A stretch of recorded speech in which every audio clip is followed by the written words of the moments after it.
Hey everybody, welcome back to the channel. I am Barn Bestie Stephanie. We are on location today in Megan's barn while she is in California training with her trainer. It's February. I am here with Miss Charlotte and we are surviving the cold and learning all the things about Charlotte's history and how she eventually we'll get to how she came to be here at Lindinhof. We're learning all sorts of interesting things about her, her upbringing with horses. If you missed them, we have part 1 and part 2 available. You should check those out as we morph into this part 3. So as we left off with part 2, which was take a deep breath. That was a lot to unpack. So the end of part 2, you were preparing to move down here to basically the greater area where we're at, which is south of Madison. So were you coming into this area or so Madison, tell us all the things? I had actually at one point moved back east for a year. I'd left fire out here, but I was back there trying to explore, like, do I want to go back there? Decided not to. So came back to Madison. This was in 2009. So, and he was still up in the Wapaka area at a friend's barn. She'd been using him as like a lesson horse and things like that just while I was away, which was a great experience for him. So I moved down here. I moved back to Madison. I had some friends living here from that I had known from Wapaka area. And then fire stayed up there and because it was a good situation and she was able to use them probably for, I want to say, like 3 years or so. And I would just go up and ride him when I could. And I just kind of got myself established. And then I moved him down here in, let me see, 2013, I think. Sure, rough guess. So he moved down here, and then it was great because I hadn't had him nearby. And so it was really exciting to just start riding him again on a regular basis. And then in 2014, so you just had him boarded somewhere. Yeah, you weren't teaching or anything. You had a career, and I was running restaurants in the Madison area. And my husband, I was married at this point, was a chef too. So that was that was our life. But then moved fire down here and just had him. And so it was definitely just just riding, that wasn't my career at all. So just riding him. Enjoying your horse. Enjoying my horse. And then in 2014, I had my kiddo, wonderful Rowan, who we see here sometimes as my little assistant now. And so that also sort of, it's as a parent. So again, the horses, it just still was sort of a back burner for me. It was like kiddo, work, all that, really until COVID. Or December 2019, my husband and I separated. Okay. And then COVID happened. And so I was, navigating divorce, single mom. I also lost my father that summer in 2020. And then, the restaurant world was a mess, right? Due to COVID, sure. I was helping run a group of restaurants and we had to lay off most of our staff. I was one of only a few people on. So it was really that whole industry really changed. And I had a really hard year. Like I was pandemic. Oh my God. Yes. Single mom. Exactly. Single mom, in the midst of a challenge, divorce. What divorces are easy? I don't know. Right. And then I lost a parent and kind of very tragically. And so I ended up leaving my restaurant job. So it just wasn't, that was in September. Schools were still shut down. I was a sole parent. I didn't have any child. I couldn't be a 60-hour-a-week in-person restaurant manager. I just couldn't. So, so was your mom still in the greater Wisconsin area? Yeah, up in Wapaka. Okay.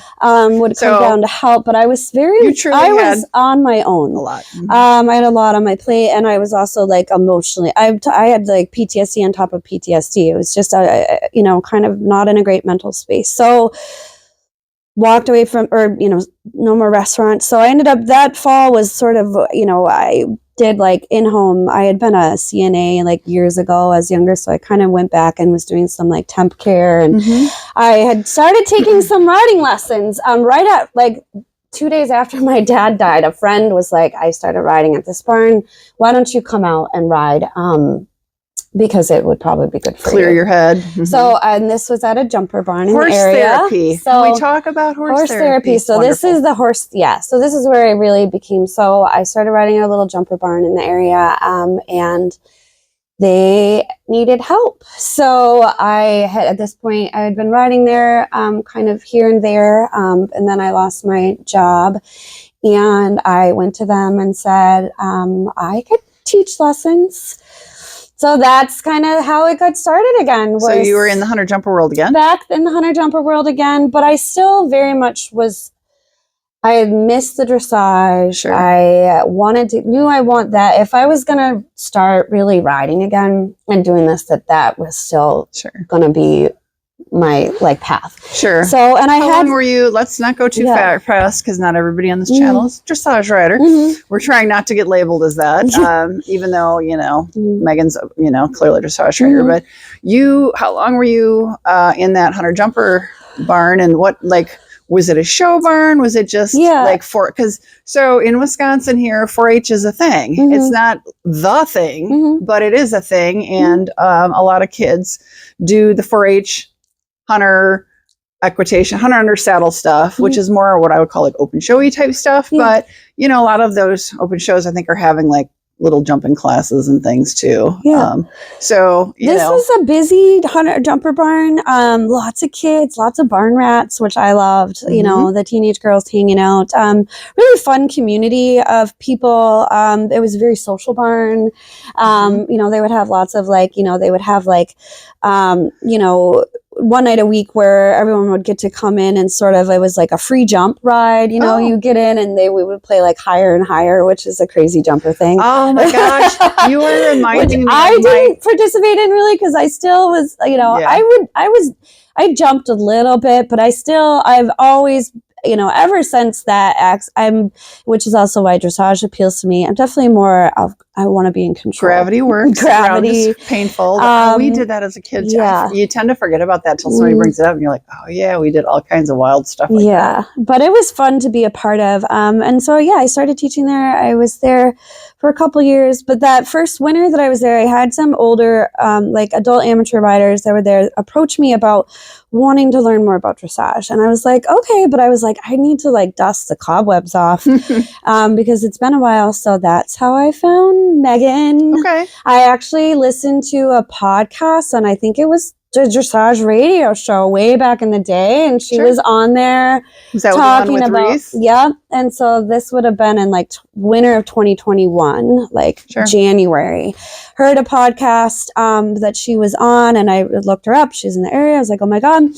So I reached out, and obviously she was in California because this was that wintertime. So I came out here and took a lesson with her working student at the time.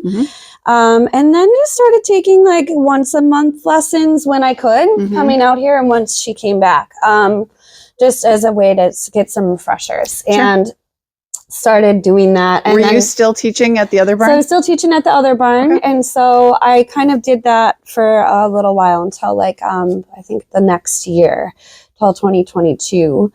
And then Megan had approached me about wondering if I was interested in doing kids camps at all. Yes, which I think is, I will toot the Lindinhof horn on that. I think, and when Megan and I did our intro videos talking about our, how we came to be in the horse industry, I did this weekend thing for years. It was, you climbed on a bus and you were a barn rat for a day, but they also had all summer camp opportunities. And I just think it's wonderful. It's great. It's a great way, especially for kids who maybe are city kids that maybe just don't really have a way to find something like this.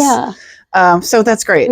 So kids camp, so fun. So I said, so they're a month, right? Yeah, it's it's a 3 week session. So 1 day a week where they come in, or 3 sessions where they come in. The first session is just an introductory, all about basic care. So and safety care. We feed the horses. We do some barn chores like clean stalls or empty water buckets. And just kind of have some fun and get to know just being around the barn. And then the second week is grooming.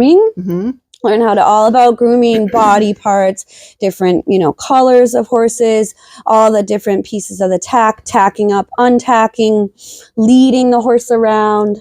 And then the last week is riding. So every kid gets an opportunity to be on the lunge line and to ride for like 10 or 15 minutes, depending on the size of the group. So it's a wonderful little introduction. And a lot of these kids, some of them come having some experience, but again, like you said, a lot of them haven't had any horse experience at all. We were horse crazy little kids, and that's great. It's great. So okay, it's fun. So she approached you about helping with kids camps. Yep. Okay, and I was happy to do it. And so that's how it started. And then I just love being here. I really, was like, I dressage. Like I want to get more back into dressage. I was becoming a little dressage like obsessed at that point. I was listening to all the podcasts, reading all the books, was just like, getting into it. And just definitely like what, the jumping wasn't like that. I'm just like, I'm never going to be a jumper ever again. Like I might do a cross rail here and there, but that's just not ever going to be my thing. So it just wasn't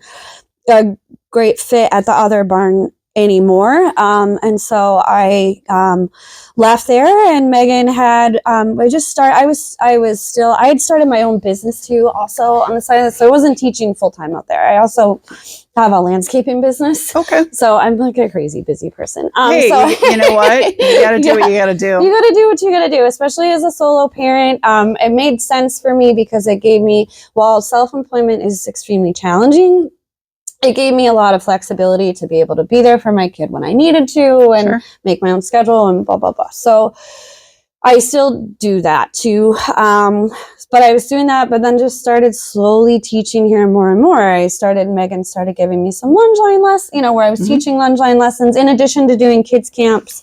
I think I was doing like 2 kids camps a week at that point. And then also started taking on more lunge line lessons, and then started doing this gradually. It was really wonderful how, it just, was able to sort of at my own pace and with Megan's guidance sort of progress into taking on more and more as, and more students. And till I got to a point now in the winter season. So I'm here 4 days a week, and I teach beginners, first lessons, all the way up to through like second and third level riders. Nice. So and I have like a great. We're busy here. It's a busy lesson barn, and I have I think it's great that I have a lot of consistent students, right? That I've really been able to form wonderful relationships with, that I've been teaching now for like some of these people for like 2 years, if not more. So that has been so wonderful. And also like for me, like coming out of all of my life and like that horrible COVID year and everything, being here, this is where I'm going to get a little emotional again. But like horse therapy has been like, it's been such a saving grace. Yes. And I also feel, and I've through that and like everything that I've been through too, have definitely been able to and like help other people too. I have women that ride that are also going through life challenges, and we try not to get like too personal, but still being able to kind of through the course of the lesson kind of help, helping everyone heal through whatever their whatever our trauma is. Did you see, I can't remember if it's part 1 or part 2. I brought this up.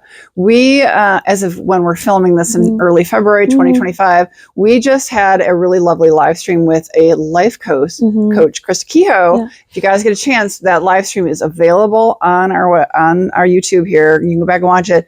We really kind of touch on that Megan really brought it up, how that is sort of part of being an instructor. Yeah. You sometimes end up providing a different type of therapy than expected. Yeah, kind of like a life coach. Yeah, well, exactly.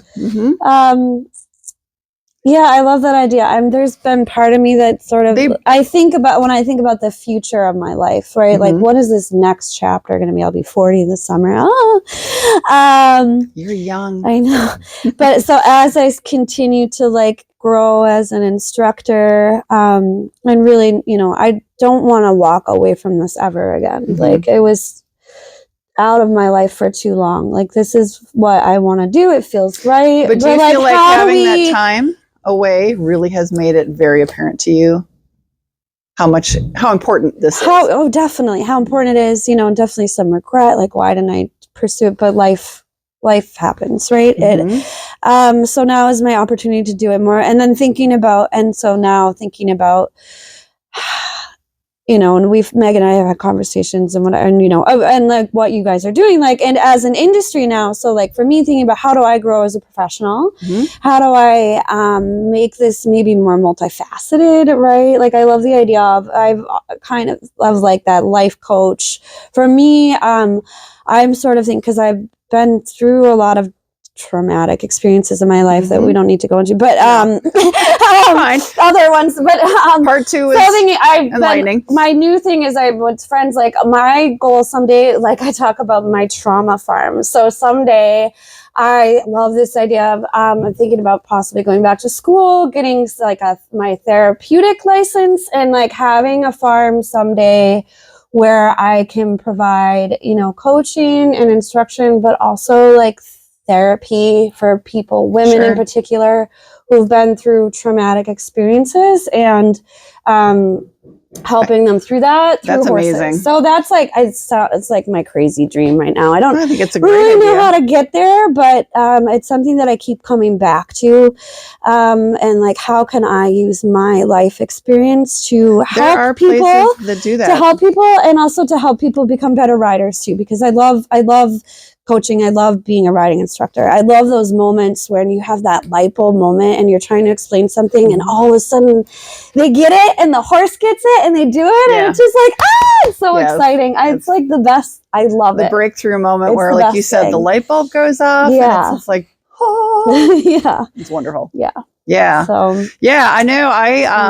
I think that's an awesome idea. There are places that do that. So I think if you find them, connect in, they can kind of tell you how they started, and you can get an idea how to maybe make your dream happen. Yeah. So that's kind of, that's exciting. So do you, you're coming here, you're teaching, you said 4 days a week. Do your students have any like show goals? Are they super happy just learning and learning? Not everybody wants to show. It's expensive. Again, we talked about in a prior version, part 1 maybe, about like show nerves. A lot of us get some show nerves.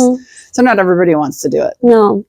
We're not really a show barn. We don't take students to shows. So most students here are really just here for the learning factor, to progress as a rider. Megan has some of her training horses that she'll show. So if they want, it could happen, but it's not, there's no pressure. There's no pressure or expectation or whatever you want to call it. Right? I find the students that want to show, ultimately it's more of like that, getting to the point where then you have to think of like buying their own horse, and then taking those big steps. Right. So the focus here really is just more about that on continuing education. I have some people that have their own horses elsewhere. They come here and ride again for that. So it's just sort of, and then they take and show their horses too. And then I have a lot of people that just come every week just because they love it. It makes them feel good, and they love growing. So I think that's all great. Whatever your goals are, I don't really, I always ask people, what are your goals? Because I think I want to know, like, what are your long-term goals? But there's zero pressure, right? It's about the, about the learning. It's about having fun. It's about feeling good. Making ourselves feel good, making the horses feel good. So that's, the big thing. I sometimes think, well, maybe it would probably be worthwhile to pursue a medal, get my, as a teacher, like depends on your goals. It depends on, just as from like a, just a leveling credential perspective, so I can make more money. But that's always a thing, right? How do we make things better so we can make more money as a business, a business owner and stuff. And as someone who has a business too, I feel like that's always thinking about, okay, what else what can I do? How can I do it in order to make things better?